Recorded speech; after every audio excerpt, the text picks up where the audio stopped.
Everyone, कसे आहात तुम्ही सगळे? ज्यांनी कोणी मला अजून फॉलो केलं नसेल किंवा यूट्यूबला सबस्क्राईब केलं नसेल त्यांनी प्लीज जाऊन फॉलो आणि सबस्क्राईब करा. खास करून फेसबुकचे माझे फ्रेंड्स डेली मला 2-2 हजार रिक्वेस्ट पेंडिंग आहेत. प्लीज त्यांनी मला इन्स्टाला पण फॉलो करा आणि यूट्यूबला पण सबस्क्राईब करा गाईज. गेली होती पवना थडीमध्ये. आमच्या इथे पवना थडीची यात्रा भरते, सो त्या एरियात आम्ही गेलो होतो. जर कोणी गेलं नसेल किंवा कोण कोण गेलं होतं आज सॅटर्डेला मला नक्की सांगा कमेंट करून.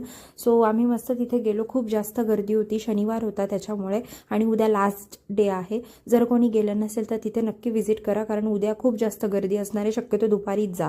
मग आम्ही गेल्या गेल्या सगळ्यात पहिले तोशूला बसवलं पाळण्यांमध्ये वगैरे. खूप मज्जा केली तिने. त्याच्यानंतर आम्हीही पाळण्यांमध्ये बसलो. हे फिश आहे, आम्ही याला फिश म्हणतो, याच्यामध्ये आम्ही बसलो होतो. तोशूला घेऊन बसलो होतो. तिने पण खूप मज्जा केली, अजिबात रडली नाही. त्यानंतर एक शिप होती, त्या शिपमध्ये आम्ही बसलो. मी फर्स्ट टाईम बसली आहे याच्यामध्ये, मी कधीच बसलेली नव्हती. आणि योगेशचं म्हणणं होतं की सगळ्यात लास्टला आपण बसू, पण मी ऐकलं नाही. मी रडत रडत कसं तरी इकडे बसले. आणि मला भीती वाटत होती. याचे ओरिजिनल एक्सप्रेशन आणि आवाज जर तुम्हाला ऐकायचा आणि बघायचं असेल ना, मला प्लीज कमेंट करा.